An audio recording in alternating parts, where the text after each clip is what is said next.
A outra dívida relevante do Botafogo é o parcelamento. O que é o parcelamento? Está aqui, ela saiu de 182 milhões de reais e foi 200 milhões de reais, melhor dizendo, e foi para 298. Quando o Botafogo entrou no Profut, aqui saiu o Maurício, aqui entrou o Carlos Eduardo Pereira. Entramos no... Aliás, o Maurício já entrou com o Profut, já entrou no Profut pagando as 3 parcelas e depois, em 2015, foi consolidada o parcelamento. A dívida do Botafogo cresceu, porque não estava registrado tudo, cresceu para 265 milhões, e ela, apesar de ter sendo paga todos os meses, né, o Carlos Eduardo Pereira pagou religiosamente o Botafogo até 2017, perfeito. Em 2018, o Botafogo começou a não pagar por causa dos 21 milhões de reais, mas a partir, salvo engano, de julho de 2018. Mas a dívida também cresce, e cresce por quê? Primeiro que entram outras coisas dentro do Profut, na hora de consolidar, e essa dívida é corrigido pela Selic. Né? É a taxa que vocês veem falar na televisão, a CDI, o Selic agora do Banco Central é 6,5% ao ano. Então, ela cresce 6,5% ao ano. Né? Então, a dívida da gente é 298 de parcelamento tributário, quase 300 milhões de reais. Essa dívida está para ser paga em 20 anos. Né? Já pagou 4 anos, já pagou. Por isso que vocês veem aqui, essa parte aqui em laranja, ela é a parte do que vai pagar em longo prazo.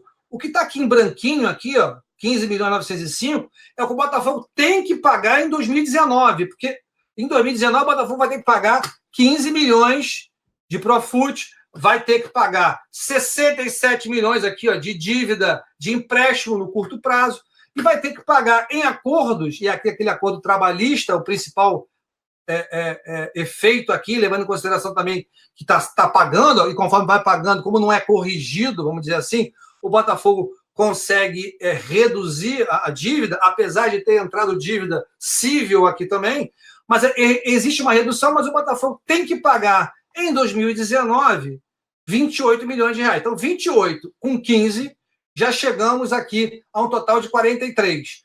43 com mais 67, já chegamos a 110 milhões de reais, que, teoricamente, o Botafogo deveria pagar de dívida, sem considerar salário, fundo de garantia, terceiro, férias, né? A folha do clube inteiro, né? As despesas, só de dívida. Você vê, já passamos de 100 milhões de reais aqui, 110 milhões de reais, lembrando que a receita do Botafogo não passa de um patamar de 140. Né? Então, por quê? Porque o Botafogo não gera receita. E se não gera receita, não tem dinheiro para pagar a conta. Se não tem dinheiro para pagar a conta, tem que arrumar capital de giro com alguém. Arrumar alguém que empreste o dinheiro. E aí, nós vamos pegar esse empréstimo aqui, ó, 147 milhões de reais que vocês estão vendo aqui, ó, né, e vou apresentar para vocês ele isoladamente, que é o mais relevante. Olha aqui.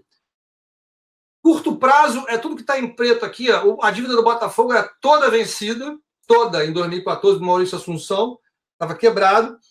Em 2015, já melhorou um pouquinho, a dívida ainda estava de empréstimo, né? E vem melhorando, e o perfil da dívida até melhorou. Né? A gente tem um perfil de 67 milhões de curto prazo, ano que vem, mas tem 80 para pagar no longo prazo. E como é que é composta essa dívida? Então, vamos lá. O clube aqui em cima aumentou o endividamento em 40%, mais de 42 milhões de reais, para poder compor o capital de giro, dado que seu fluxo de geração de caixa é negativo e sem nenhuma perspectiva de melhora. Sem dinheiro novo, o futuro e a existência do Botafogo ficarão comprometidos. Não há hipótese. Não há hipótese. Ou o Botafogo gera recursos, ou vai ter que ficar fazendo isso, ó, pegando dinheiro emprestado. Olha quem são os credores. Botamos aqui em ordem do maior para o menor. Olha aqui, ó, quem são os maiores. Vocês conseguem ver aqui, ó, Walter Moreira Salles e João Moreira Salles. Aqui dentro desse valor, né, tem que são quase 50 milhões de reais, tem 25 milhões de reais que é do CT. Mas tem 25 milhões de reais que eles já tinham emprestado para o Botafogo. O Botafogo nunca pagou. Nunca pagou. Ou pagou, porra, marginalmente, muito pouco. Ou seja, eles aproveitaram, os irmãos Moreira Salles, aproveitaram que já tinha colocado mais de 25 milhões de reais, fizeram uma confissão de dívida. Está escrito. Tudo que eu estou falando aqui, gente, está escrito nas demonstrações financeiras do Botafogo. Fez uma confissão de dívida. E o que garante essa dívida aqui? Os 50 milhões de reais. E vocês vão entender. Vocês vão entender. Parte dela vocês vão entender que é o CT. Vocês lembram que o CT do Botafogo foi dito o seguinte: vocês vão pagar isso, né, mensalmente, um valor irrisório, não chega a 80 mil reais, 80 a 100 mil reais, mais ou menos, por mês. Ou seja, 100 mil reais. 1 milhão por ano. 1 milhão e 200 por ano. Além disso, vocês vão ter que me pagar. O pessoal falava em 20% dos jogadores que fossem vendidos.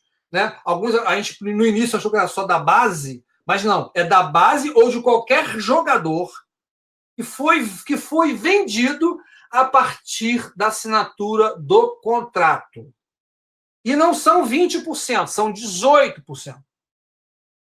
Então, aí nós vamos entrar na frente. Guardem essa informação. Porque o que eu vou dizer para vocês é que eu perguntei para o presidente ontem. Anteontem. Presidente, o senhor sabe da informação? O senhor é conhecedor que o Botafogo não pagou aos irmãos Moreira Salles? Ele falou, sei. Aí o Fogalnet botou lá, e algumas redes sociais repercutiram isso, e aí perguntaram ao Botafogo, o Botafogo falou, desconheço que eu devo aos irmãos Moreira Salles qualquer coisa. Pode ser que tenham pago isso de terça para cá. Pode ser que tenham pago de terça-feira para cá. Mas eu garanto a vocês que não tinha pago. Não adianta mentir. Tem várias formas de ver. A não ser que vocês venham aqui e mostrem o comprovante de pagamento.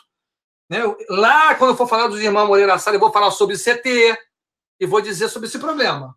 Beleza? Guarda essa informação. Além disso, olha aqui, o BMG fez